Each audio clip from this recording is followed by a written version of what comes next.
You're listening to Oilersnation Radio, presented by the Nation Network. Subscribe for free on iTunes, Spotify, or wherever you get your podcasts from. Oilersnation Radio. Back for the first time in 2024. Happy New Year, everybody. Short crew today. And by everybody, you mean only three of us. Dan's still in Halifax. Rick is a working man.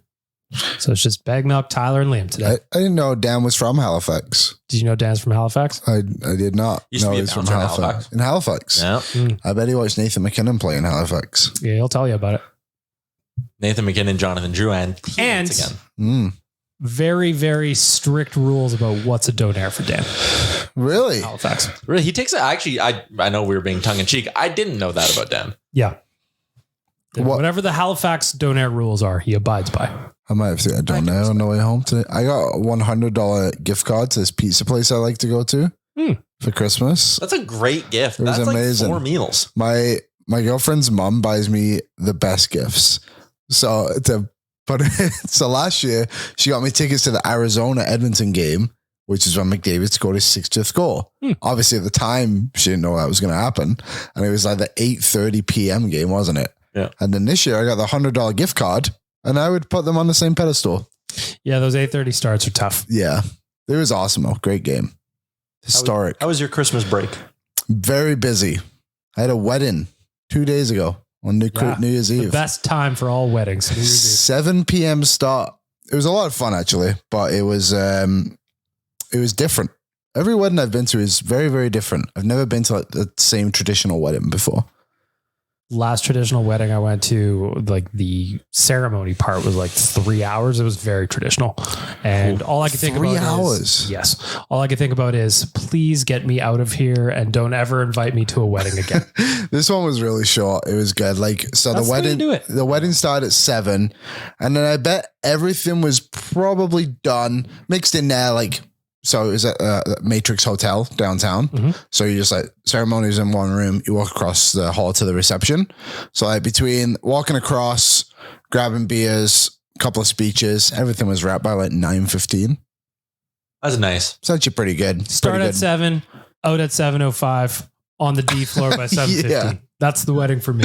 Whole wedding happens on the D floor. Whether I'm there or not. Frankly, if I ever get married, I promise you boys that's what'll happen is the ceremony part will be optional. The party will already be going. If you want to just pop into the ceremony part, it'll be going. Kind of like when they do the cake cutting at traditional, like, hey, we're going to do the cake cutting. And no one really pays attention. But hey, we're doing the ceremony. And then we'll just hammer. They're like, yeah, whatever. It's like a picture-in-picture kind of situation. Yeah. You could just have a little tiny box on the screen. The cake cutting at a wedding has really gone out the window.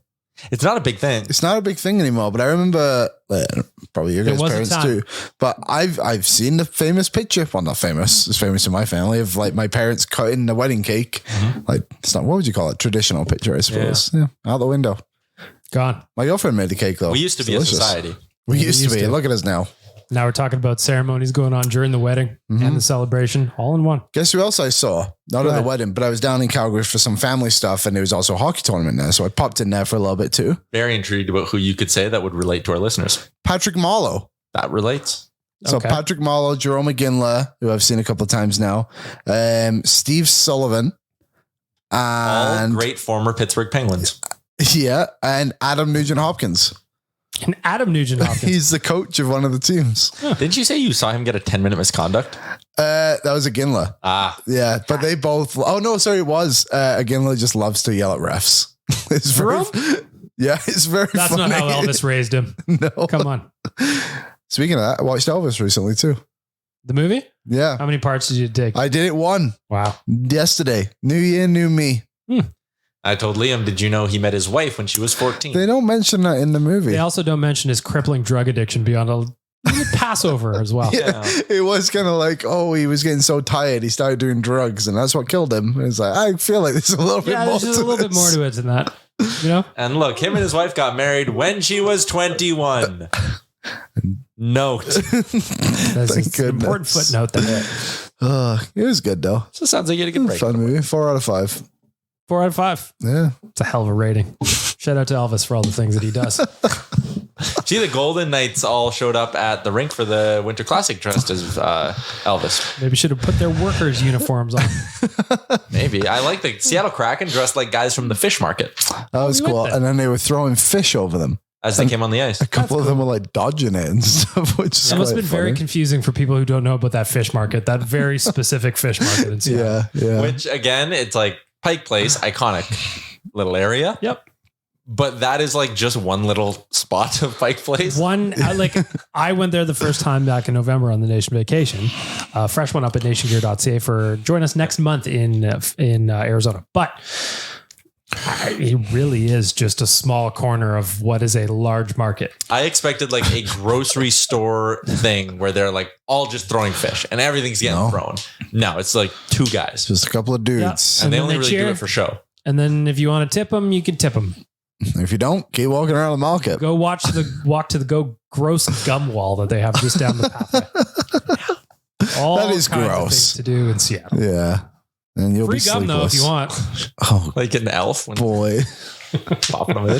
And they had the world's best coffee. I didn't see any Starbucks when we were there outside of in the football game and at the hockey game. They had some No in the Starbucks. football game.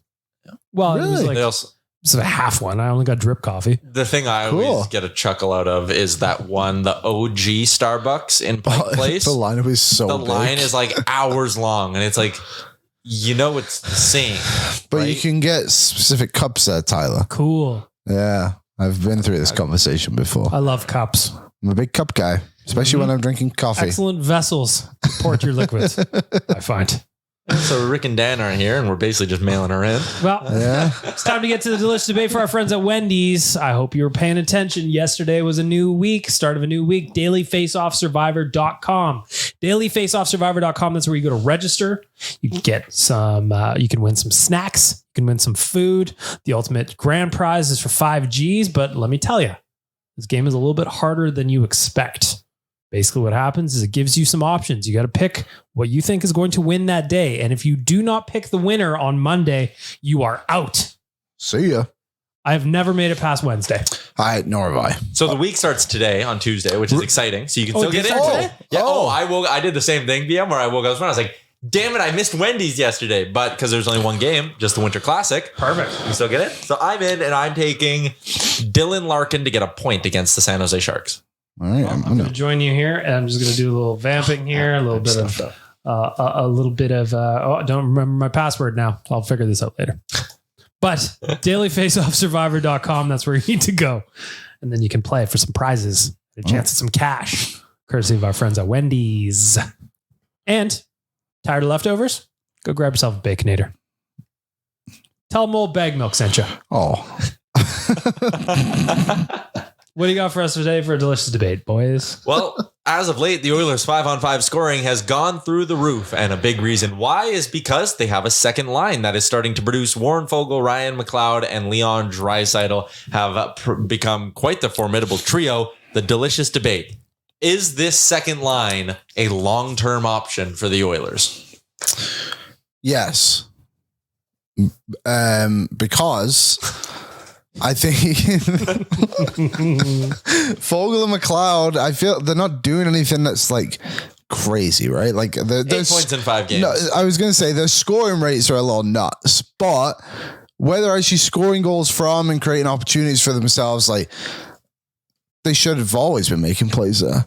So now it's just about those two realizing that and then going from there, because when you have one of the best players in the world in Leon Draisaitl, I think if you make life easy for him, it'll make it much easier for you. And the speed those two bring, I think is good for Draisaitl too. He hasn't really had that for a while, right? Any of this season. I would say it's fine for now, but is not long term. I don't want to go into the playoffs with this being my top 6. But what if they keep scoring? What does it matter then? Because then what's your third line? Well, that's the thing. You need a third line center, but then you would have Van de Kane, blank, Dylan Holloway. That's pretty good. I just don't. Provided that you can find a good center. You would have to get the center. If it's Matthias Janmark or Derek Ryan in there, it's not. That's not good enough. Yes, definitely. They need to get that third line center, but at the end of the day, like there's no point in forcing like an Evander Kane to play with Draisaitl if it just doesn't work. But Evander Kane, when he's at his best, is arguably their third most effective forward. Did score the other night. So yeah, if he had a good goal. If you could go get someone else for a Draisaitl Kane duo, a right winger who can produce like crazy, maybe McLeod and Foegele can not do what they're doing right now because 8 points in 5 games is insane, but maybe they can take these sort of lessons they're learning with Leon Draisaitl and go, you know what? Let's do this on the third line. I don't trust them to do that because they just never have. Like you look at that team, that line, sorry, when it was, what was it? I think the other one was Holloway with them, or maybe it was Brown a little bit mixed out too. Yeah. We just called them the all stamina line because they would just literally skate around and do basically nothing. Like they wouldn't allow goals, but they also wouldn't score any. I just think there's no point in reversing back to it unless you get this third line center that can drag a line. But I mean, those aren't growing on trees exactly either. I just think my plan around it would be to upgrade the third line rather than try and now upgrade the second line and see if something else works. You know what I mean? That's where I agree with you. Ultimately, I think that it would be not easy is not the right word to use, but easier to get a third line center than it would be a right winger to play with Leon. Yeah. I think that's why if the line can, I mean, I know the game against Anaheim was fucking awesome. They were getting all kinds of goals. Warren Foegele, first career 5-point night. Probably last. The first time I should say, an Oiler has scored 5 even strength points in a single game since Sam Gagner's 8-point night. Wow. Which is crazy. Which is bananas. And Connor has not done it. Leon has not done it. McLovin has done it. So I think that like if that line can keep producing at least chances, finding a third line center might be a little bit easier to fit within the limited space the Oilers will have. And that's another layer to it too a little bit is Warren Foegele was probably not a trade chip. Although like it's I guess yes and no, because now his trade value is probably high as it's ever been. Contract year Foegele, he's shown up. But do you want to potentially get worse? Like the grass isn't always greener, right? I guess is the point. I don't know. They got to find a way to make money for all this to work too. I still think Foegele can go at the deadline. He's part of a bigger package. Like if you have the opportunity to, let's mention a rumor that's popped up on Oilersnation.com that's the couple insiders have been whispering about. You can go get Jake Gensel. Warren Foegele is in that deal. Yes. And simply because of the cap hit to make the money work. But when you look at ways the Oilers can create cap space ahead of the deadline, Ceci, Kulak, Foegele. I don't want to trade Brett Kulak. You can only trade Cody Ceci if it's in a deal for another right winger. So if you're going to go... And that pairing's playing well right now. Yeah, you're right. Nurse and Ceci have been really, really good. If you're going to go find an upgrade to either the third line or second line right wing, Warren Foegele is the only piece you have that you can move for salary. Because I don't think he's coming back. No, unless it's dirt cheap. But even then, like you need Dylan Holloway to be in Warren Foegele's spot next year. Yeah, for $1 million. Yeah, why? Or Raph Lavoie. I think moving out Foegele would be a lot easier if Holloway comes back and plays really well, or if Connor Brown finds his feet, which just seems like not an option at the moment, unfortunately. We'll see. I don't know if I would move him at the moment, but I agree with what you guys are saying. Yeah, I mean, even Connor Brown, like, it almost sucks that it sucks he's not a $4 million cap hit this year, because then it'd be the easiest thing in the world to be like, we're trading him and we'll get that money and we'll replace him somewhere else. The fact he's $750 this year cements Connor Brown in this lineup or on the roster. One of my favorite things, Liam, was on After Dark after the game against Anaheim. I don't remember how it came up in the chat, but it was something about Connor Brown. And I watched Tyler do 5-6 minutes on why Connor Brown hasn't been that bad. It was very entertaining. To be positive then the year. It did. We said we were not making fun of him for the rest of the year, which at that point, for the rest of the year, which had about 2.5 hours left in it. So Tyler did a good job. He has put up a lot of individual shot attempts at 5-on-5. Awesome. I could do that in the NHL too. Hey, I could shoot the puck towards the net and it would be a shot attempt. Gotta love the Korskis. That's all it is. Mm-hmm. He's been unfortunate. There's jokes aside, like he's hit the post like 3 times, but there's no. I was thinking about that today. Is like the conversations we've had in the past, like up until now, it feels like a good hard reset. Jack Campbell was not mentioned on our show today. Nope, not once. Connor Brown was the first time I've said his name today. So I'm glad I'm kicking this off again. Like, man, I'm just thinking out loud how amazing it would be for this team down the stretch if he could just catch fire in some way. There's still hope. Sure there is. Because it doesn't 100%. matter what he's done now. No. It matters what you're going to do. If he gets like 6 goals during the season, like, God, he's got to do something. He's got to get into double digits. I honestly don't care. Like, you go, like, just score. Just score one. Just get one. And then we'll see what happens the rest of the way. Like, I was at a New Year's Eve party that night, and someone was like, you know, if he had an 8-goal game, if he had one of the best games in NHL history, his pace would still stink. I was like, yeah, that's kind of depressing. Cool. I was looking at Nothing an 8-goal game cancel. upcoming UFAs. Ooh, for potential third line centers. Just centers. Connor Brownie's on their list. Okay. I'll say the name, you say yes or no. Okay. I'll try and only do ones that would be trade options. Okay. So I'll start off with not Elias Pettersson. Elias Lindholm. Yeah, I'd love it, but it's not happening. Yeah, unlikely. that would not happen. Sean Monahan. Yes. Yeah, do it. 21 points in 36 games. I love the story about how that would break so many Flames fans' hearts too. 1.9. So they keep half, you're getting them for $9.25. Yeah, 1.985, whatever. Yep. Jason Dickinson, an interesting name, is kind of bit of a career. 12 goals this season in Chicago in 36 games. Cap it. 2.65. Get it retained, and it's twice. Almost manageable for retained once. You can almost make it work. Here's the fun one though. Okay. Career high in goals for Jason Dickinson. He's on the watch list. Monahan was an auto, yes. Dickinson watch list. Thomas Novak. He is $800K on Nashville, 17 points, 6 goals in 26 games this season for the Preds. And I just don't know what direction that organization's really going in, to be honest. Had 17 goals last year. He's good. Only 27. Feel like he's someone they might want to re-sign. 51 games last year too, BM. Mm-hmm.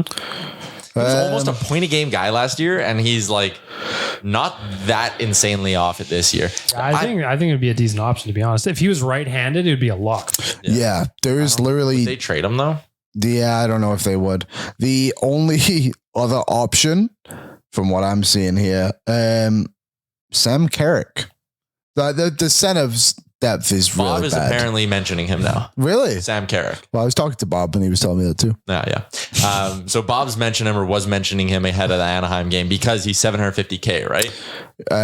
Yeah, pretty much. So if you could tell Anaheim, hey, keep half for the rest of this year, and you're getting him for $425K for the rest of the year, similar to Bukestad last year, he's like a net positive in terms of your cap space. Oh, interesting. Because then when you send down whoever you send down to make room for him, you free up a little bit of money. So that would be interesting, a guy like Carrick. But again, if we're going from the perspective of you want to keep the second line and you're going to build a third line that can consistently like drive offense and outproduce the other team. Yeah. I don't think you can put Sam Carrick on a line with Evander Kane. I don't either. It's actually nobody really available. Even for the year after, like seeing if maybe there's someone on a bit of a longer term deal, but Oilers can afford any of them.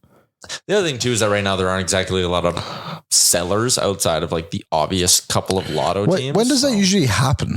Usually by now, like by this point last year, we started to hear a little bit about Ekholm, did we not? Like, hey, Nashville's kind of going to be open for business. Really? Because they were really I thought it was a little bit further down the road. I don't remember that. But the Carlson rumors were through the roof at this point last year. Right. That's what I'm getting. They were sparking. We were trading everyone, every pick. Now we're trading them all to get rid of Jack Campbell. Cool. How time flies. Yes. Just looking then, if you did the centers that are options, let me present my case of who are the pending UFA right wingers you could maybe go get to go that route. Tell me what you got.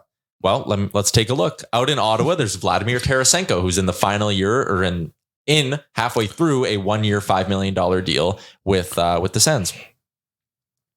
That's interesting. Tarasenko, throw him on Dry's wing, give him a shooter. Playoff performer, won a Stanley Cup with the Blues, had a great run. He's a UFA. He's just on a 1-year deal. 1 year, $5 million. I'd love it. I don't know how they'd make it work. Keep half and they got to take Foegele and it works. How's he doing this season, sorry? What else, though? Yeah, you're right. So far this year, he has 6 goals and 16 assists in 30 games. He wishes he was Foegele. Daniel Sprong in Detroit is next on the points list amongst actually like attainable guys. I don't know if Detroit would move him. Jordan Eberle is next on the list. I'm just sorting pending UFAs by points, teams that could be sellers. So Eberle's in there as well. Sam Lafferty, Vancouver's not going anywhere. Trade Vinny for him. Cole Smith in Nashville. Don't really care for him. Yikes. Actually, Liam. It's a weird market. The deadline market might stink this year, guys. That's all. Like Perfect. Victor Olofsson in Buffalo. Oscar Sundqvist? No. Sundqvist wouldn't be a bad depth guy, but he's not an upgrade on what they're looking for. Yeah. Yeah, it's actually kind of ugly in terms of who's available out there on the trade market. Like Tarasenko and Monahan might be the only 2 forwards you really want to touch. So not great. Go get Liney.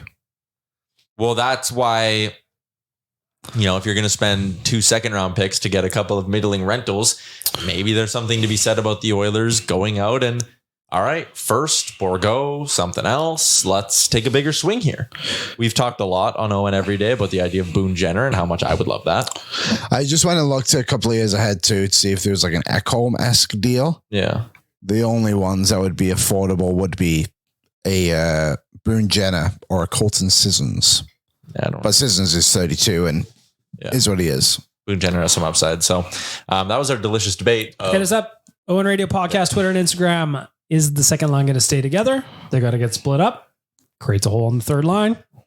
Ryan McLeod, you're a winger now. He is, right? Yes. Should have always been. We've all seen enough of him as a centerman. Yeah. Ooh, Sweden, Switzerland going to overtime. What happened in the Canada game? They won, I assume, yeah? That was disastrous. Yeah. Oh, you just had that sinking feeling. I know we're going to derail our usual programming here for a second.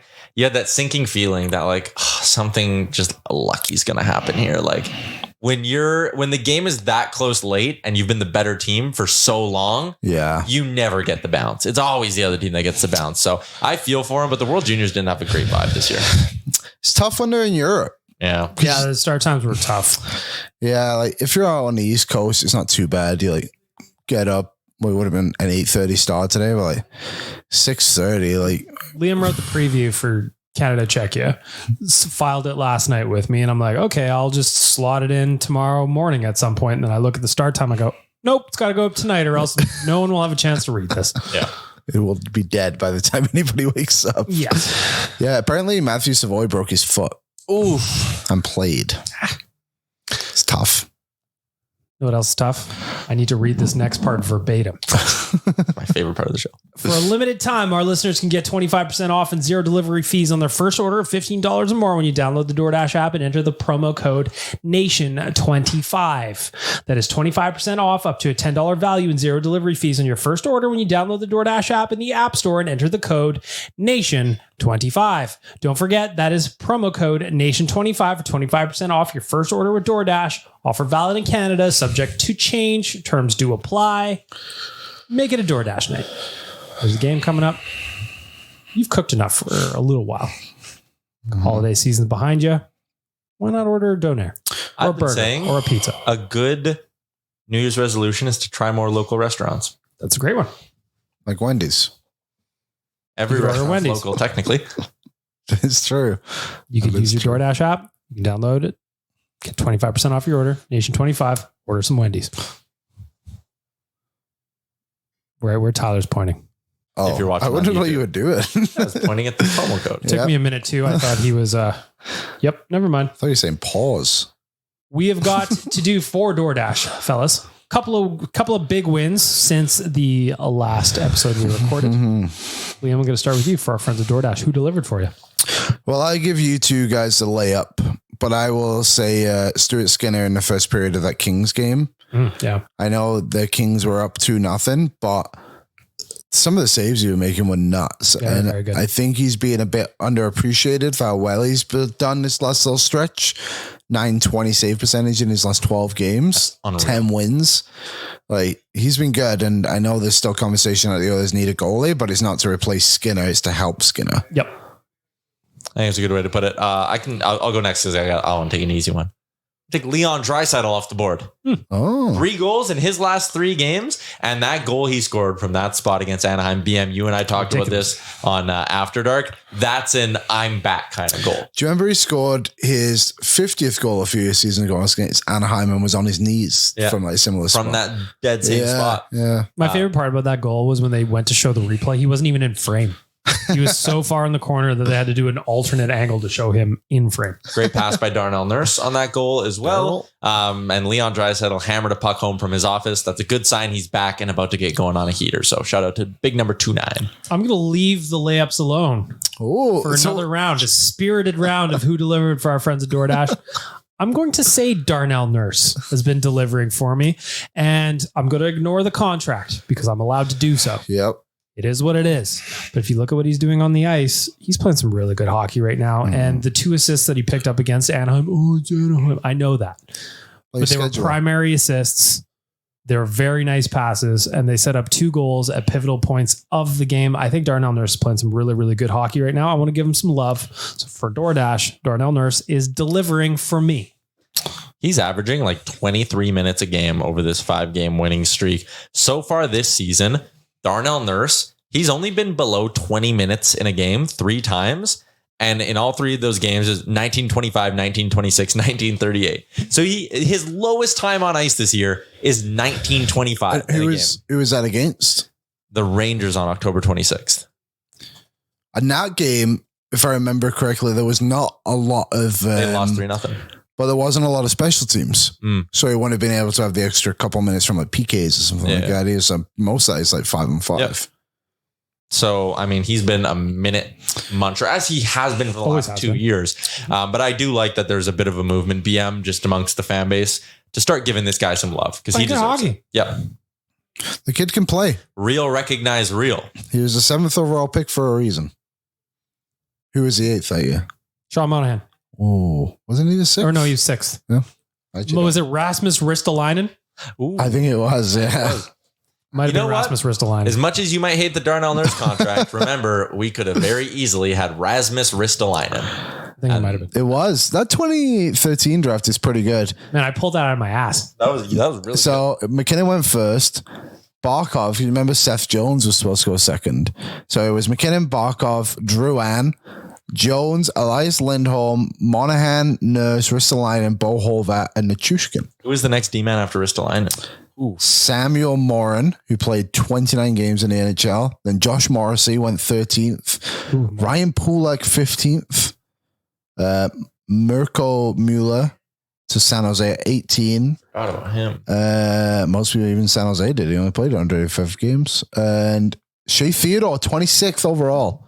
There's some decent players in the first round. Really good draft. Every single player played in the league in that first round. Who else delivered for you, boys?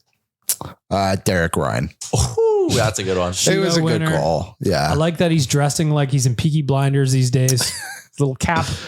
Got to use the Waz video. What's not to like about when he scores? Yeah. I think there is something that when Connor McDavid and Leon Draisaitl are doing their thing, I think everyone on the team feeling it. I think they, at times, if it's Connor and Leon going out and doing it all, you almost feel like a bit of a passenger. Yeah. Not that you aren't doing things to help contribute, but it's like, oh yeah, Connor and Leon took care of business today. When someone else can step up, Derek Ryan scores the winner. Warren Foegele has a 5.9. I have a feeling that just lifts up the rest of the room so much, right? And then you see Connor McDavid jumping off the bench with a big ear-to-ear smile as Derek Ryan scores. He is so excited he jumped off the bench and knocked Leon Draisaitl's gloves onto the ice. And Leon was like, hey, what's going on? But I just think those two getting fired up for their teammates, I think it does so much for the team camaraderie. Yeah, it probably does. I think what's beneficial for it too is the guys who are scoring the goals, I guess you could say as well. Yeah. It's not like it's like Hyman, Nugent, Kane who are chipping in. It's not like McLeod, it's a buzz in, Foegele is, and then Derek Ryan's the one who scores the game winner. It's just like happy for those guys because they don't have that success often. Pickard delivered against Anaheim. 933, nothing wrong with that. What more do you want from that? I know there's all this Rodrigue talk, and we did it last week on the pod, but 6 games, 904 save percentage. You can give me that the rest of your life and I'll be happy. Mm-hmm. That'll help. That's my argument for the Rodrigue thing too, just quickly is I think Rodrigue does deserve an opportunity at some point. The organization needs to know what he is. Also, Pickard's been done well. But the other argument too is like the ceiling's obviously going to be higher with Rodrigue. Yeah, just to wrap it up, I guess mine is, to me, Rodrigue gets more value playing every night with the Condors than sitting there playing once every 7, 8, 9, 10 days behind Stu. Give him a taste. Everybody loves one. But I think ultimately it's better for his development to just be the guy down in Bakersfield for a minute. I agree. I want to go back here. I pulled a stat while we were chatting about the second line, just to go back real quick. This is from our boy NHL Sid. In less than 50 minutes together, the McLeod, Draisaitl, Foegele line has already outscored opponents 10-2. Oh. Obviously, the 83 goals for percentage is not sustainable, but the way 93, 97, and 18 have played over the past month, it would be absolutely huge if the Oilers could keep this second line together. Well, that's exactly it. There were more than a couple of nights against New Jersey, I remember it, to an extent against the Rangers, at least through 40 minutes, where you're sitting there watching the Oilers, and it is the top line humming, and it looks like a power play every time they're out there. And the rest of the forward group just can't get anything going offensively. So you rattled off those numbers now by the second line. That top line on the season, 183 5-on-5 minutes, outscoring the other team 18-7 and outshooting them 133-64, like a 2-to-1 ratio on the shots. If you now have the second line putting up those numbers that you said, BM, and we're seeing it. This Oilers team is just so much harder to stop.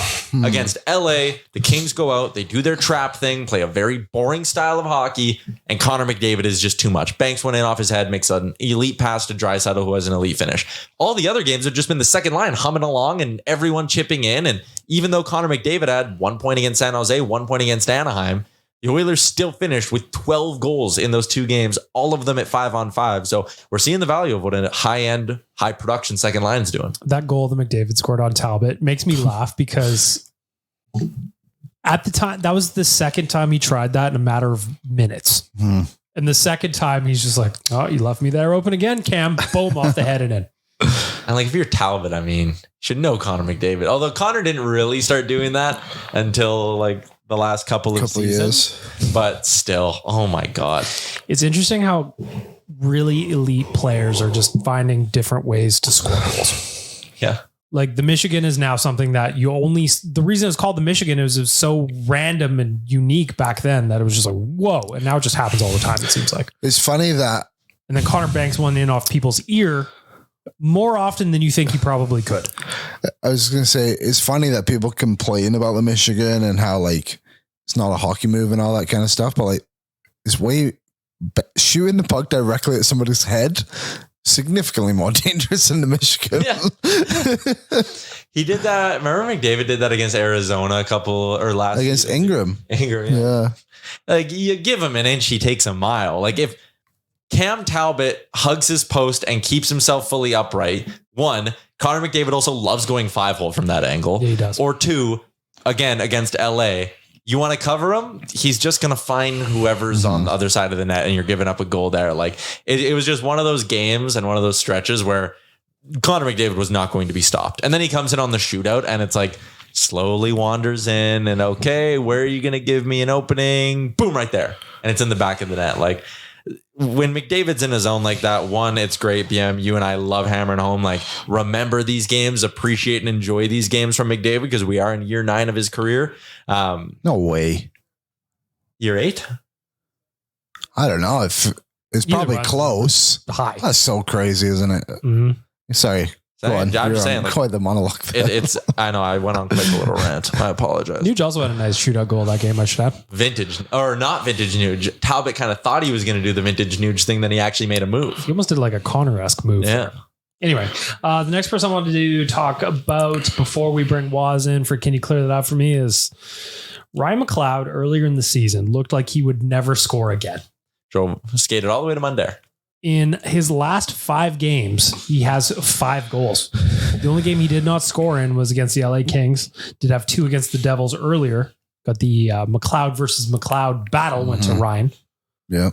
He's just playing some really good hockey right now. And putting him on Leon's wing, Got to shout out Nobby for that move because it just seems to have freed him up a little bit. Doesn't have as much defensive responsibilities. He's scoring. Obviously, the confidence is there. Ryan McLeod playing some really nice hockey. And because of this heater, my prediction of 18 to 20 goals is kind of back on track. What's he at now? 7? He is at 7, yeah. 7. Yeah, I mean, and they have 49 more games to go, right? 48. 48, yeah. I mean, I'm not going to say and pretend I haven't been extremely critical of Ryan McLeod this season. I kept calling him Faz Zamboni.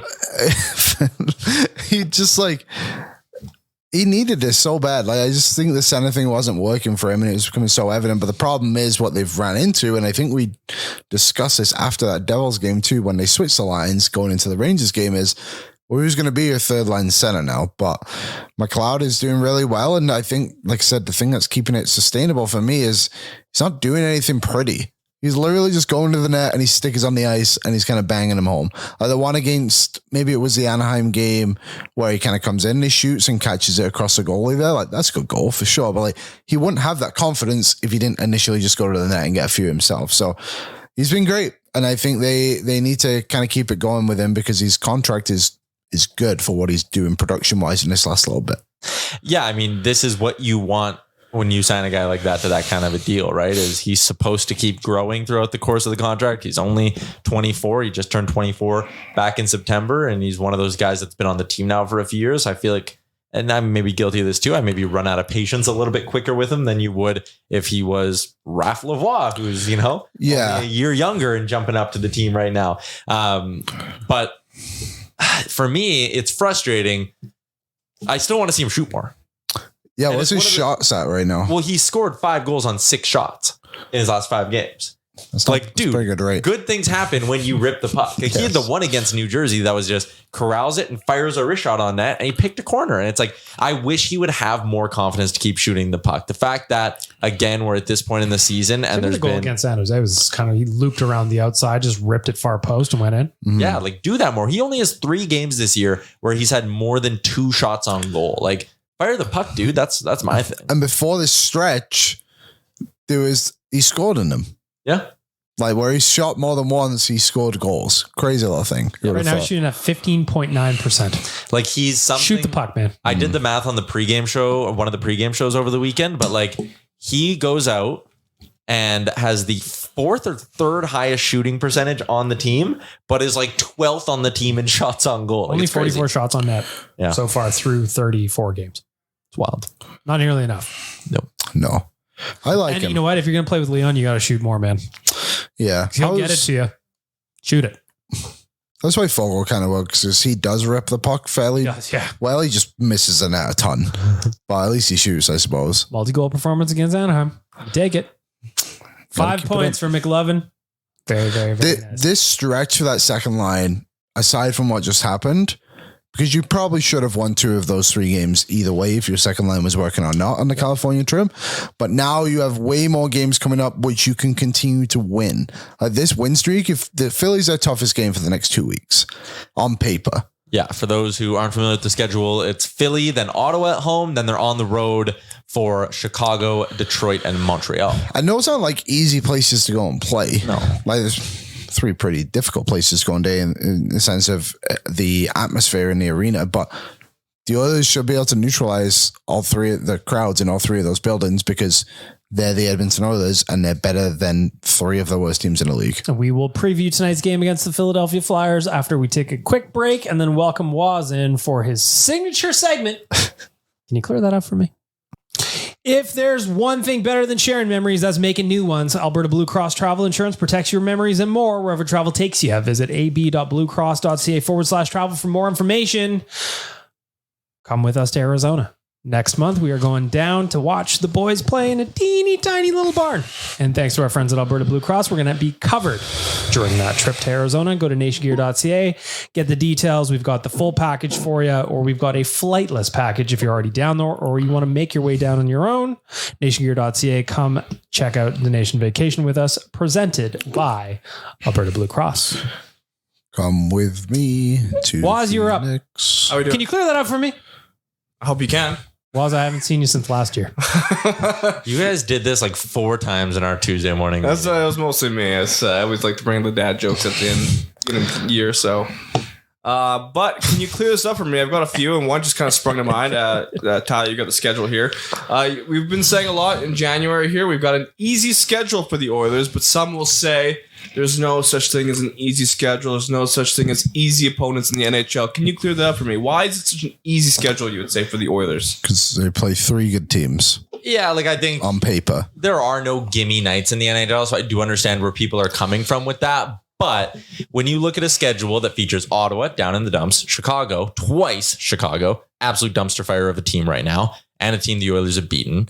Detroit, very inconsistent. Montreal, not actually that good, being propped up by loser points. Toronto's one of the good teams, and they've only won 50% of their games so far this season. Calgary, who knows what Calgary is? Seattle can't score even though they're winning games as of late. Nashville can't score even though they managed to win games. Columbus is an absolute dumpster fire, and it's like, okay, every single one of these games, from a betting perspective, the Oilers will be favorites in all of them. So if you sit there and go, you can win all of them, even if you have a couple of poor nights or a night where you get goalied, you're going to sit here in an 11-game stretch and probably go 9-2. To me, it's a winnable stretch provided they play the way that they have. Like if they played like they have over this 5-game win streak, they're going to be fine. But I also know that the Oilers, I've been a fan of this team long enough to know that they lose against bad teams, and it happens more often than I'd like. Earlier in the season, back in October, that's probably game 4 of the season. They got stomped by Philly. Yeah, it was game 4. Just outworked and ran out of the Outworked in every facet of the game. Ended up losing 4-1, which you go, oh, the score wasn't as bad as it probably could have been, but that game was a disaster. Yeah. So, yeah, it's an easier schedule, but by no means are there gimmies, and you have to play the way you can to make sure you win, and it starts tonight against Philly. I don't have much else to add. I think you guys nailed it perfectly. The next question up here is, I'm not too sure if you've talked about this, Evander Kane. We're seeing a bit of a regression from him. I mean, he's 32, but lots on Twitter, especially saying how he's not living up to his contract and that, hitting doesn't equal the value of his deal. Like, I mean, 24 points in 33 games sounds decent to me. Is it just people trying to find something to moan about while we're winning? I think he's been a bit inconsistent, but also he didn't play against the LA Kings, which prove he's been banged up a little bit, right? So I think that's, I don't think he's been perfect by any means, but I think hitting and being physical is part of Evander Kane's contract at the end of the day. Like, that's what you expect from him. He's a power forward in this league that can score goals, which he's done this season, and he's been physical. Like, he's a unique player, and I think that's what you pay him to be. I think it's funny where some of the people that are complaining about Evander Kane are the ones that, like, you only look at the spreadsheets and you don't take into account any of the other things that he does on the ice. Mm-hmm. Liam's right. Very inconsistent. But when he's healthy, number one, he didn't play against LA because he had a groin issue of some kind. When he's healthy and rolling, he's very effective. He still has 14 goals in 33 games. Like, that is on pace for what, 35? Yeah. If Evander Kane goes out and scores 35 goals this year and anybody's complaining about him relative to his contract, you're just not paying attention. And he doesn't play on the power play. And he plays on power play 2, which gets 20 seconds of power 30 play. Seconds tops. Great point. So yeah, like he's really good. What would you like him to do exactly? If Evander Kane was a consistent, you can count on him to give you his best for 82 games, he would not be a $5 million player. No. I would just like to make the argument that there is players who are way, more inconsistent. There's a guy on our team who doesn't have a goal. There was people I was seeing on Twitter before. So Raphael Lavoie got called up as an emergency recall against LA. And before we knew who it was, I was seeing some of the analytics-y folks on socials being like, I'd pull out Kane any day for Lavoie. I'm like, what? Really? How? You would?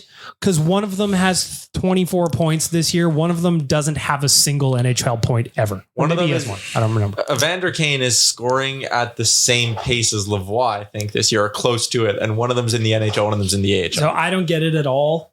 I understand being frustrated with him when he's inconsistent, for sure. And he's a frustrating player too, because you know it's in him. Yeah. And he moves so far down in terms of his impact when he's not rolling. But when he's good, he's good. Were people really saying that about Lavoie and Kane?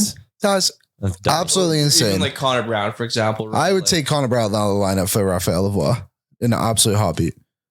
But I'm just not because Brown's done nothing. Yeah. Like the Kane one is very. What do you want for $5 million? I don't think some people. I don't think you like. That's not a lot of money for a 35 goal scorer. I think they see Zach Hyman, and that's kind of what they're almost expecting. But they're different. The steal of a century right now. Yeah. 100%. Before Zach Hyman came to the Edmonton Oilers, his career high in points was 41. The Oilers have 3 players who make around the same goals. In Nuge, Kane, and Hyman, and they're all very productive for this team, and they each make around $5 million. I don't like it. Just very different. Say what you want to say. You don't like Evander Kane. You can say that. And that's fine. That's totally fine. That old thing where it's like pizza is like sex. Even when it's bad, it's still good. That's the $5 million guys. Even when they're not at their best, they're still excellent values and they're worth it. And you love them. Great comparison. Also, I saw someone say this on Twitter and I looked up the stat. I found it interesting. The idea, because people keep bringing up hits as a stat for Kane, right? Like leads, or is this high in the league in hits? And it's a very much home base, home arena driven stat. His hits per 60 at home is over 16. It falls to 8.6 on the road. So I think Evander Kane, maybe he bought a nice Christmas gift or nice beginning of the season gift for one of the stat counters at Edmonton. You know what? Like, but also who cares? When you have players that don't hit, then we complain that nobody hits. So like, it is. And it's like, then people complain, oh, there's no toughness, this and that, no grit. But I like Evander Kane. I appreciate his game. I like Evander Kane, what he does. I understand that he's not Connor McDavid. He doesn't by no means. Point every single night. Next one up here is we've been giving Darnell Nurse a lot of praise for his excellent hockey. Can you clear this up for me? What has stood out about his game than previously before, you would say? I think he's just steady in the defensive zone. Like he's getting some points right now. Like he's had a couple of multi-point games over the last week or so, I want to say. But he just looks so much steadier defensively. He's moving the puck effectively. He's using his feet well. He's not doing panicked plays as much as he was probably earlier in the season, and he's picking his spots. I think that Darnell Nurse is playing some really, really strong hockey. I think he's probably playing some of his best hockey. I'm just pumped the way he's doing because the Oilers need him to perform, and he is.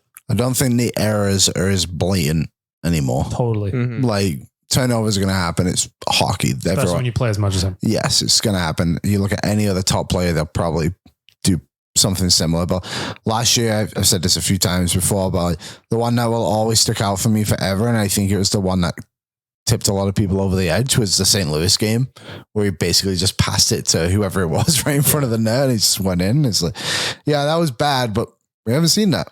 And I think that's good. He's making players around him better. And when you're paying a man that much money, that's what you need him to do. He's playing against some of the toughest opponents you possibly can. Yeah. With Cody Ceci as his partner. That's not a shot at Cody Ceci, but like on any other team, Ceci's probably not on your first pairing. Depending on how you view the Ekholm Bouchard pairing as one or two. Well, I think the way I see it is like a lot of these analytical people, they see Bouchard and Ekholm are the top pairing right now for the Oilers. They're on top of all these like natural stat trick charts. You don't see Cody Ceci and like Darnell Nurse. So like Nurse has been playing awesome, and I'm hearing fine. Less complaints. There's always people like, oh, he's Nurse. Because you can't detach his play from his contract ever. Mm-hmm. It's just he's the new Sean Horkoff. Yeah. No matter what Sean Horkoff did, everybody only saw that $5.5 million that he signed, and that's all they could see. So Daryl has been on the ice at 5-on-5 for as many goals as Evan Bouchard this season. Can I give you guys a couple more hilarious hitting stats, which matter to no one but me? Yes. Michael Pezzetta on home ice for the Habs, 31.07 hits per 60. It falls to 20 on the road. Ryan Reeves, 21.55 hits per 60 at home, falls to about 8 on the road. Oh. I'm sure those guys both have 14 goals, do they? Yeah, that too. Last one here is goaltending. I know this has probably been talked about, but Skinner's played it recently pretty well. What does an ideal goaltending situation or tandem for him going forward? What makes the most sense for Stuart Skinner going forward? He needs to play, what was that guy, 508 games in a row? Yeah, Glenn Hall. Oh, that clip went like really viral. Until he does that. Come on, Stu. So my big thing is going to be keeping his workload down from now to the end of the year. And that's a part of why I kind of say like, maybe you give Rodrigue a chance at some point. Because if Rodrigue can get on a heater and give you like a bunch of starts for a little run, like that would be nice. That's why it's great news that Calvin Pickard is starting to play more games. But for me, I never want to see Stuart Skinner play 3 games in a 7-game stretch. 2 games a week. Figure it out from there, and I'll be happy with his workload. Whether or not you go get a new goalie or not, I'm starting to think it might not matter. He should probably, I like that. He should probably play more games than he doesn't in a week, right? Like if you have 4 games, he should play 3. Yeah, sure. But I'm just looking here, like they don't play 4 games in a week. Yeah. I'm just an example, but I don't think you need to go out and spend a ton of assets on getting another goalie to help Skinner. You just need to get an upgrade on Pickard, right? Which could be Rodrigue. Or maybe James Ryan. Oh no, did he get hurt? Maybe it's Jack Campbell. Oh, well, I'll edit that. Cool. Stu's won 10 of his last 12. Yeah, he's a good goalie. He's looking more like the guy that carried the Oilers into the playoffs next year. So I think the answer to the question is you need somebody who can kind of help him. Mm-hmm. But like if Calvin Pickard, what do you say, Tyler? 904? Yeah. Listen, we don't have to spend assets to go get a goalie when you've got one who might be able to just kind of float you along a little bit. If Rodrigue can come up, like when's the next time the Oilers have a back-to-back? It's Feb. They play Anaheim, LA again, Feb 9 and 10. So maybe you don't have to rush into a goaltending change at all. Yeah, because it feels like almost like the Oilers might have to be gambling on another goaltender, like a Blackwood or whoever is out there. Like in another sense, why gamble when you can go get someone who's a solid top 4 defenseman or like a top 6 third line center? Yeah, exactly. So like in his last 5 appearances, Pickard has had 3 of those 5 above a 929. So my only concern is, and again, I'm starting to kind of get on board with the idea of you might not need to go get another goalie this year. You might just be able to say, screw it, Pickard's our backup. We're going to win. If we're going to win a Stanley Cup, it's with Stu backstopping us, not some guy we're going to go pick up at the deadline, right? The only thing that worries me is you're an injury away from being really screwed. Yeah. But how many teams around the league are... Tampa Bay is really screwed if Vasilevsky goes down again, right? The one team I can think of that was in a similar situation was when we played Colorado. Darcy Kemper got hurt, right? Yeah. And then they have Pavel Francouz was his name. And I believe he actually had a pretty good regular season to his credit, but like he was an absolute nobody. Like if he went down at Aiden Hill, like everyone doubted that Colorado was going to be able to do anything or like be as successful, and they swept us right where we wanted. Yeah, when Brossoit went down. I think it's about having a strong blue line in front of your goaltender, and having an offense that can score on every line. So maybe goalies slowly falling further back. I think it should be addressed in some way, but maybe it can just be from within. Perfect. Thank you for clearing that up for me. There's Waz. Thanks, Waz. His signature segment. It's not a game. Or a bit. It's not a bit. It's a segment called Can You Clear That Up For Me? Brought to you by our friends at Alberta Blue Cross. Waz shuts the door like a good boy. It was looking grim there for a second. Yeah, it looked like he might have forgotten, but he did it. Well, all done. Not much left to talk about, boys, but we do have to preview tonight's Oilers Flyers game for our friends at Greta. It's the spot to be before and after the game. Go on, check it out, play some vids, have some wings. They're delicious. Have yourself a cocktail, unless you're doing dry January. If you are doing dry January, maybe get a little soda. I'm going to credit to you as well. That is, as someone who's one of my New Year's resolutions is to curb the beers per 60 in my life. All the power to you if you can fully cut back for a month. How's your beers per 60 at home? My home and road split? Oh God, that's a daunting question for me to have to answer. Go check out Greta. It's game day. Pop on in. Grab yourself a pop. Why not? They have it all, and their food is unreal. They'll give you refills. Yep. And you can play Mario Kart. What else do you need? What else do you need? Let's look at tonight's game, gentlemen. They're playing the Philadelphia Flyers, like I mentioned a little bit earlier. Flyers kind of ruined things a little bit earlier in the season when the Oilers played them back in October. That was game 4 of the year, but over their last 10, Philly is 5-2-3. They are currently losers of their last 2. And on the road, though, What's interesting about Philly on the road is they've been very, very good. They're 11-5-4 on the road. Oilers back at Rogers Place for the first time in a little bit tonight. Expecting against the rematch against the Philly. Philly's going to work hard because that's basically all they do. A grinding battle. I think if the Oilers should be able to outskill them, but I don't think Philly is going to allow that to be easy. They need to also outwork them as well. Yeah, they got to win both those categories to win this game, and they've got an potential elite goalie. Would you call him elite? Carter Hart's elite. Yeah, he is elite. Is he playing tonight? Yeah, he should be. There's so many players on this team who I'd love to see on the Oilers one day, and most of them are purely from like a work ethic reason and like what else they can bring. Brock over at Daily Faceoff did confirm Carter Hart does get the start tonight. Can I throw a key to victory out there? Yeah. Because Philly's going to play hard. They're going to get under your skin. You always got to stay out of the box, man. They are 4th in the league in times shorthanded per game. And they're taking them at brutal times too. Like the discipline is low. Like it's been masked because the Oilers penalty kill has been really damn good as of late. Yeah. But they've taken some dumb penalties. But the best penalty kill is the one you don't see. Amen. Put that on the wall. Philly is 85% on the PK this year, and they're 20th in the league in time shorthanded per game. It's not going to be easy. I just think that when I think back to the game in game 4 of the year, the Oilers looked like, to Liam's point, that they thought their skill was just going to carry them through the night without necessarily having to match it up to a work ethic. Philly is not going to let you do that. Do you remember the night before that Philly game, they played Nashville and they stomped them. But do you remember also they outskilled Nashville, but did not outwork Nashville, and they allowed like 40 plus shots on Jack Campbell. Yeah. And then the next night they weren't able to find that next groove. And yeah, that's going to be, but I think this team's obviously very different from what they were back then. I think they found a bit more of an identity, and I think they are working hard. So they should win this game, but it's not easy. I think Philly just beat Vancouver the other day, didn't they? Like right before Christmas.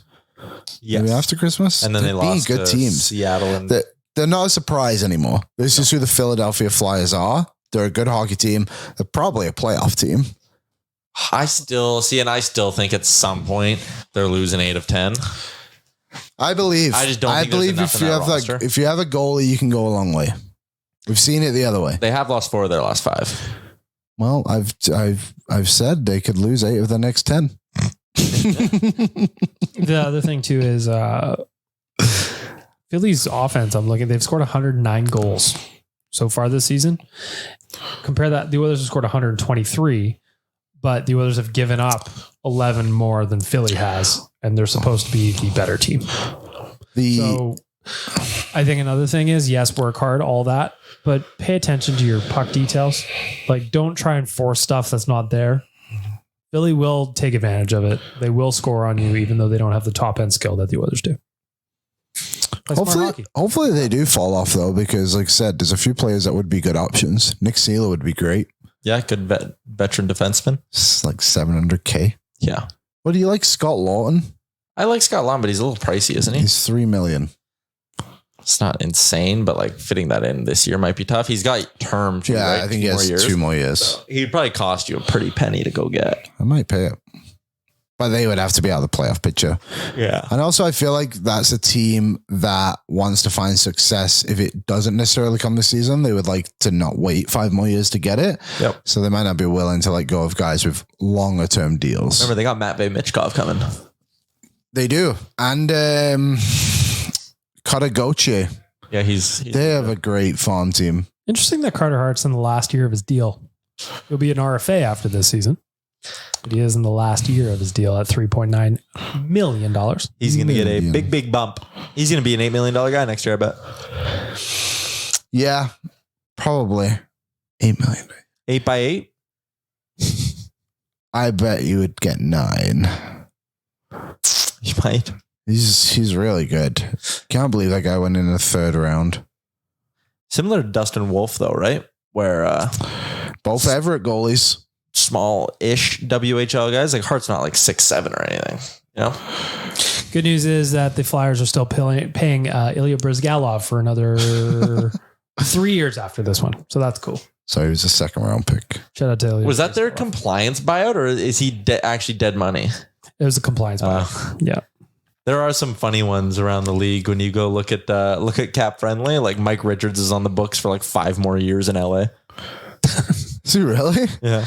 I forgot about him. And then meanwhile, I forgot about Mike Richards and I was watching a Penguins game the other day. I'm like, he still plays, hey? About Carter. Jeff Carter just hanging on by a thread. I was like, he's still out there. All right. Good for you. Good for you. Although I guess you never know. Sid's got 20 goals this year. Looking like the kid again. I love Sidney Crosby. I'll miss him when he's gone. I will too.